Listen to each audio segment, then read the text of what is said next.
Hello and welcome back to Per My Last Email. My name is Bria Black and this is Pat Black. Pat Black. We are the Blacks, and I brought Pat on my channel today because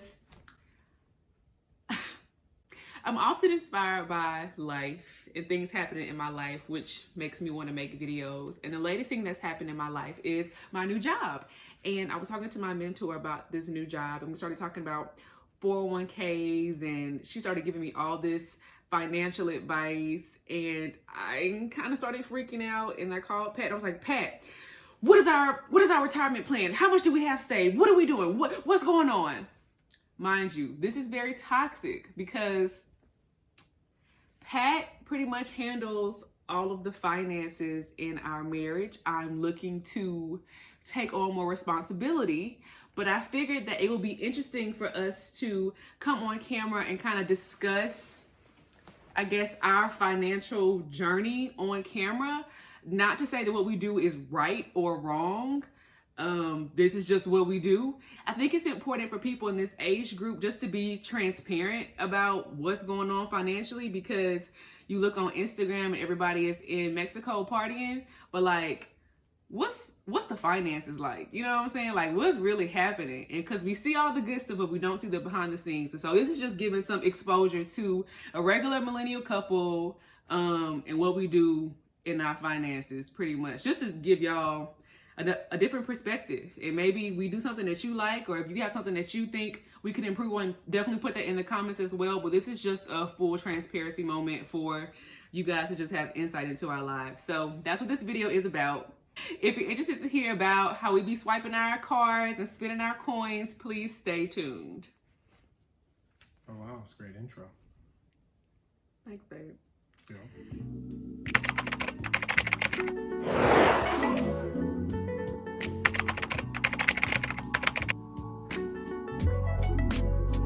So, first of all, I just want to reintroduce ourselves. Pat has been on my channel before, but A long time ago. I think maybe 2 years ago. It's been a while. Yeah, so I want to give him a chance to introduce himself, and I'll introduce myself too. So tell us a little bit about yourself, Pat. Yep, so I'm Bria's husband. We live here in Minnesota. We've been here for about 2 years. I'm a banker and also a software developer. So I love all things that's talking about technology or finances. And I'm here to just provide thought-provoking ideas and concepts around money. Around money. Moolah. Money, honey. Yes. Dinero. So I'm Pat's wife. Y'all know me. Let's talk about how our relationship with money was cultivated. Like, how is our relationship with money? I'll start off. I grew up very cheap. Let me stop. I grew up in a very stable household. 2-parent household, 2-income household. My dad is the hardest worker that I know. He's always had at least 2 jobs at all time. My mom and my dad both have master's degrees. I grew up in a middle-class family, but like I said, my dad worked very hard, and so he instilled in us, or tried to instill in us, that ain't nothing free. He was one of those dads like, why is my air on? Why is this door open? Close the refrigerator. Like, to this day, I'm still afraid to touch the thermostat because my dad was like, turn that air off. Y'all ain't paying no bills. Turn the air off. And because my dad was so strict with money, I have grown up to be very cheap. I hate to say it, but I'm extremely cheap. I don't like that about myself, but I'm just I don't think I have a great relationship with money. I try to be very frugal. I don't have any student loan debt. Again, my parents, middle class, working family, very hardworking. My car, they gave me a car, so I didn't have any car payments. So I came into our relationship pretty much free and clear, and also cheap, because I'm just scared. I'm scared that one day it's all gonna fall apart and I'm gonna be living on the street. So what about you? What's your relationship with money like? What has cultivated me, I come from a completely different lifestyle and upbringing. I wasn't middle class. I actually don't know what class I was. Like, whatever is right next to poor, poverty, whichever one it is, that's where I was. I didn't have a 2-parent household. I believe I was the first person in my family to graduate high school and go to college.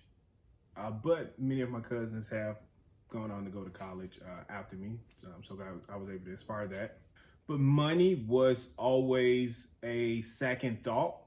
It was the first thought of wanting it, but it was a second thought of actually having it, which, is funny now, but it wasn't back then. So a very tight budget, if we had one, if we can live by one, basically living paycheck to paycheck, month to month, robbing Peter to pay Paul, things of that nature. Not knowing where future income will come in at. There's been times where my people, haven't had jobs, or we had to live off of HUD and food stamps, things of that nature to get by. A lot of things I had was due to government assistance, which really drove in me that fire to want more and to do more. So early on, even in high school, I had a job in which, of course, my job would pay some of the bills at home and have a little bit on the side for me as well. And then went out to college. Pretty much the same thing. Family really wasn't able to send money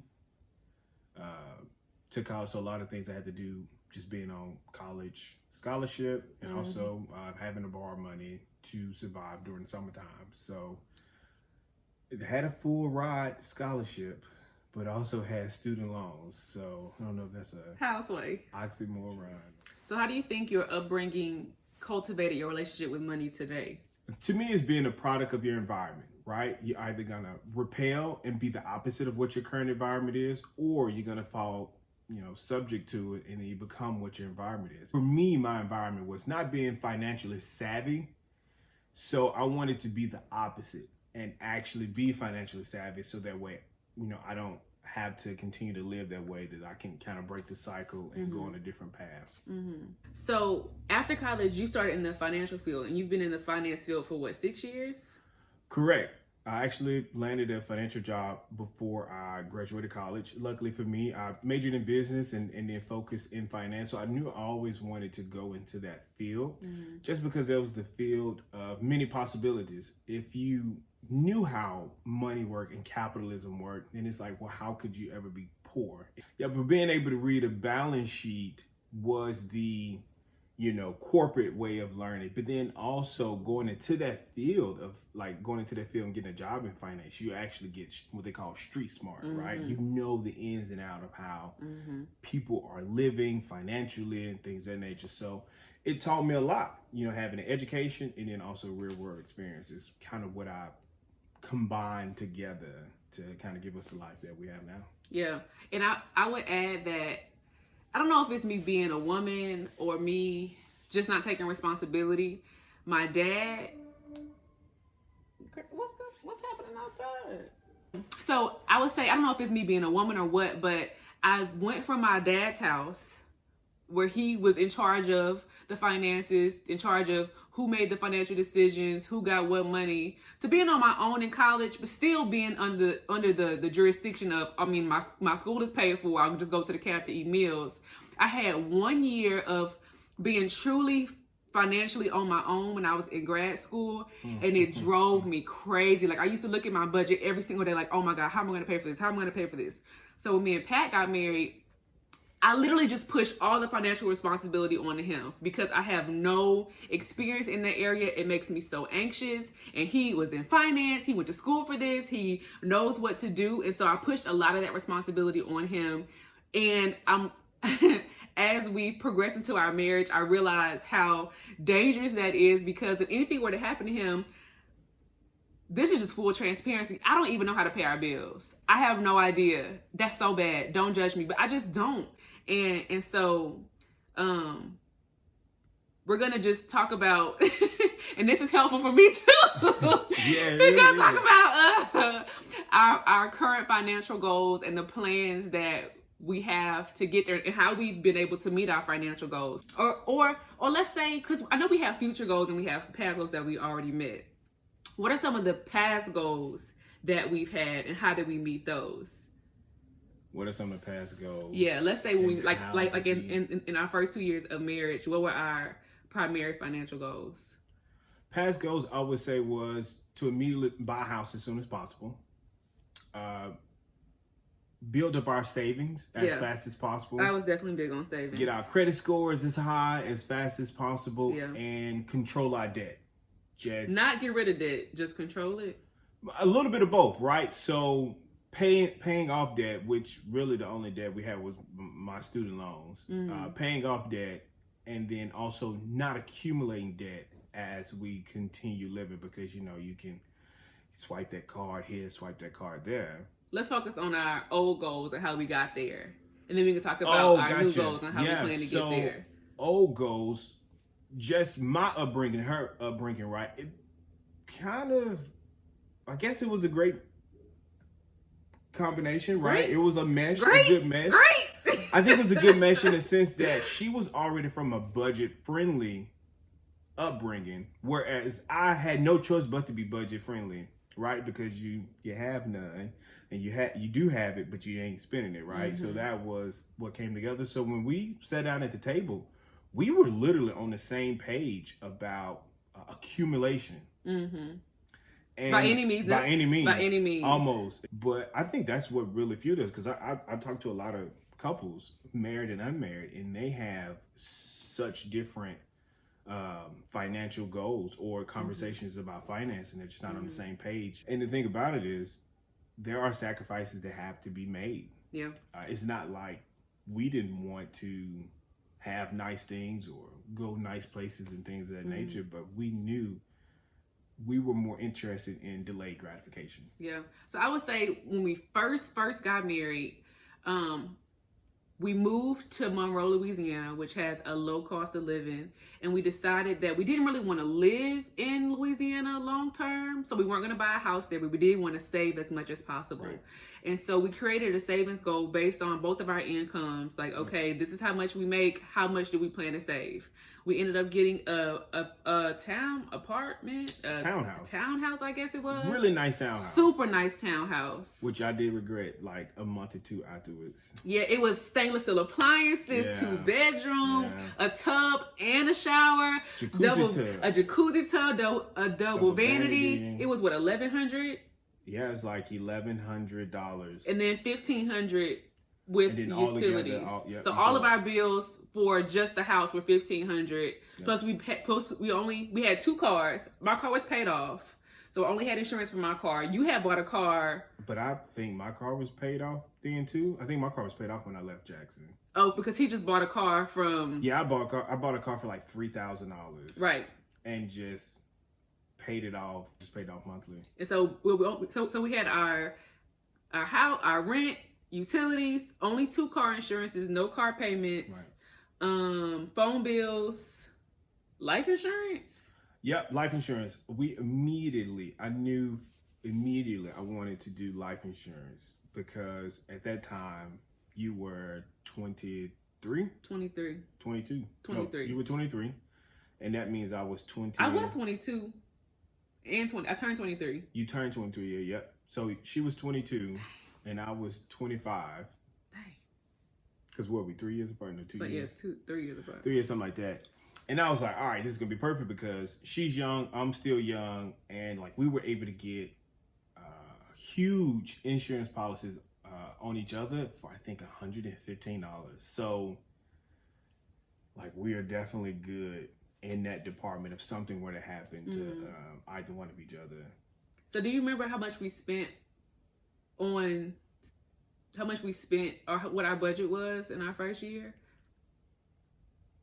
You remember? It was a long time ago. If you don't, it's fine. How much? I believe we were spending maybe about $2,000 a month on maybe 21, 22, something like that. That sounds about right. And we wasn't really going out like talking about, because we ain't had no friends for real.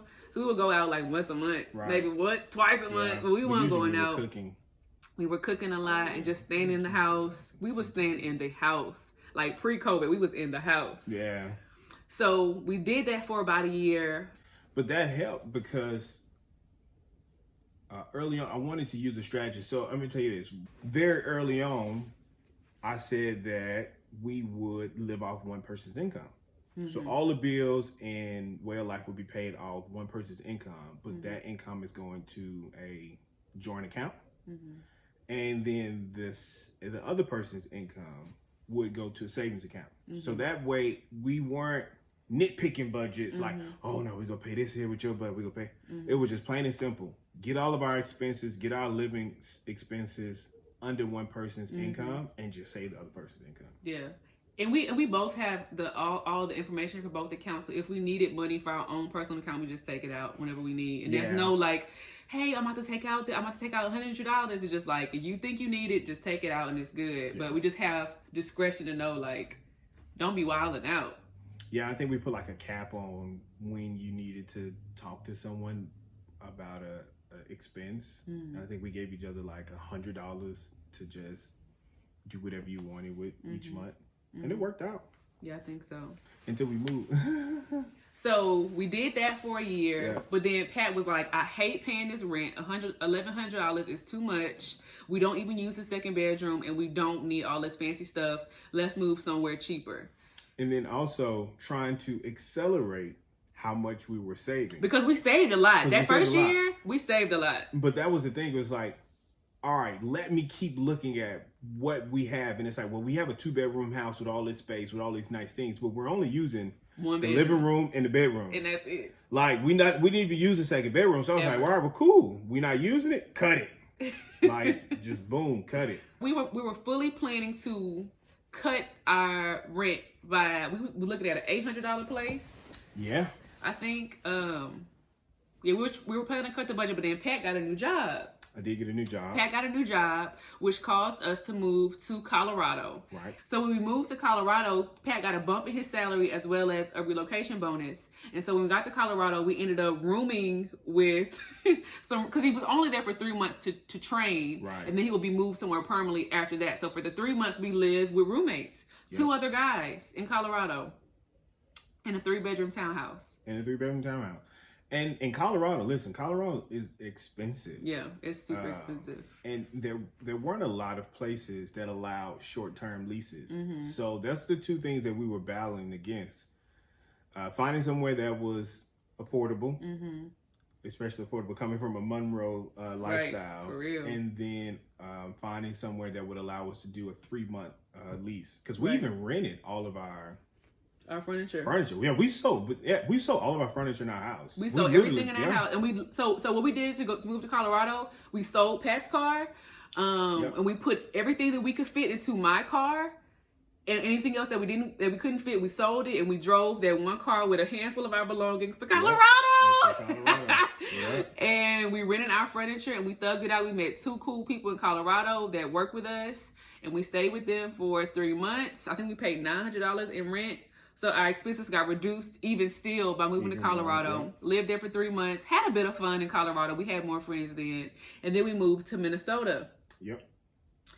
So when we got to Minnesota, the cost of living was still more expensive than Monroe. Still more expensive. And we were still unsure because one of our goals was, again, to buy a house. And we were like, we don't want to buy a house here, do we? Yeah. And then honestly, too, full transparency, we actually met a guy during my I met the guy during my training, and we all became good friends. That he was in a situation where he wanted to room so that he can save money as well. True. Because he had a good bit of debt that he wanted to pay off. Because we originally were going to come to Minneapolis and live for our own place. And he was like, "Yo, I know y'all are going to Minneapolis too.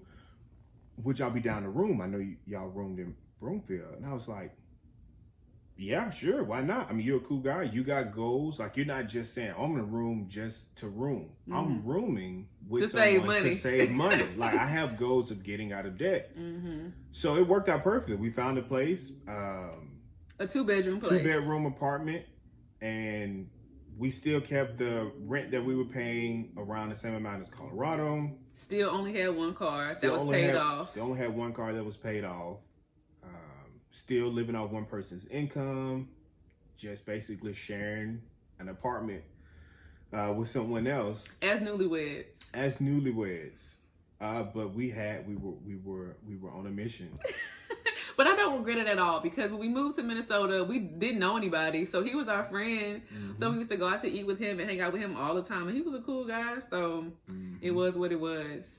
So I think we lived with roommates for about a year in Minnesota. And by that time, it's like, okay, are we going to look for another apartment? Are we going to leave here? Are we going to move back home? What's going to happen? Yep. We both took a lot of time to look for jobs, and nothing was really popping off down south. So it's like, I guess we're going to stay here.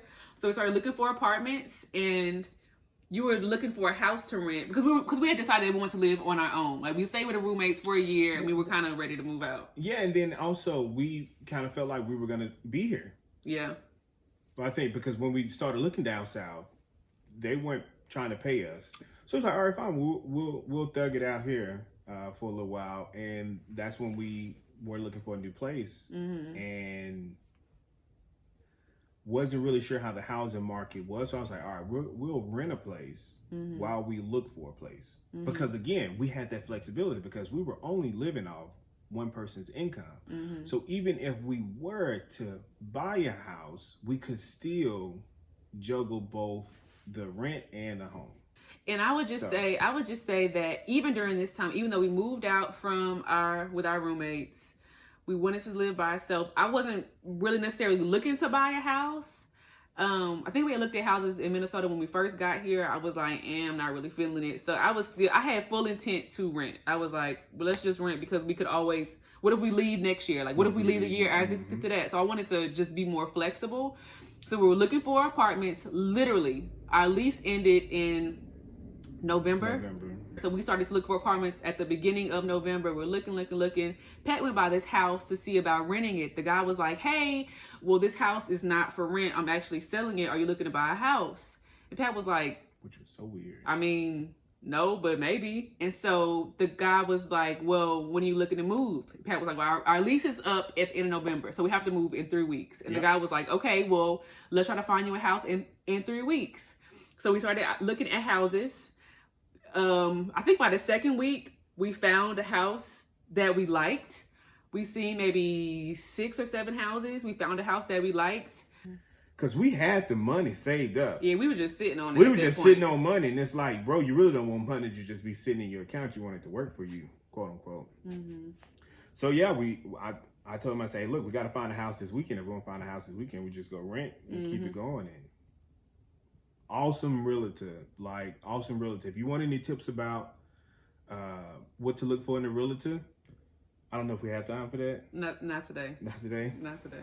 Just make sure he's informative of the market. Or she of the market. And then when they walk in the door, they're not talking about, oh my God, look at these countertops. No. You need them to look at the roof, the furnace, the electrical, like the windows, like things of that nature that are big ticket items, not the color of the backsplash. Right. Ignore those people. They just trying to sell you something. Look for the people that look for those big ticket items that won't cost you money as soon as you move in. I digress. So we ended up buying a house in 3 weeks. We were looking for a house for 3 weeks, bought a house in 3 weeks, found a good house in an up and coming neighborhood. Well, I wouldn't say that. We found a house in a neighborhood that had potential. Has potential. I will say that. Being from the South, you see houses at a certain price point, right? When you come up north and you look at houses at a certain price point, you're like, no. Ain't no way. No, because in Louisiana, it will be $100,000 less. And so the house that we got is in a neighborhood with potential, and I think that it's worth the price that we bought it for. I mean, granted, we are up north and it is a higher cost of living, but our house is worth, I think, what we are paying for it. And it's new appliances, a new bill. It's 5 years old, and I think that we made a really good purchase. I'm very happy with the house. And the reason why I was even okay with buying a house is, number one, if it doesn't work out in Minnesota, we can sell it. Even if that does not happen, I like this house. I love this house. And if we were to stay here for 5 years, I could see us raising kids in this house. I just like the house in general. And so I think that in the 3 years that we've been married, we saved, we got a good nest egg, we brought down some of our debt, I guess. I don't know how much student loan debt you still have. And then we were able to buy a house. So our 3 goals that we had, we are doing well. We've surpassed those. So now on to our next goals.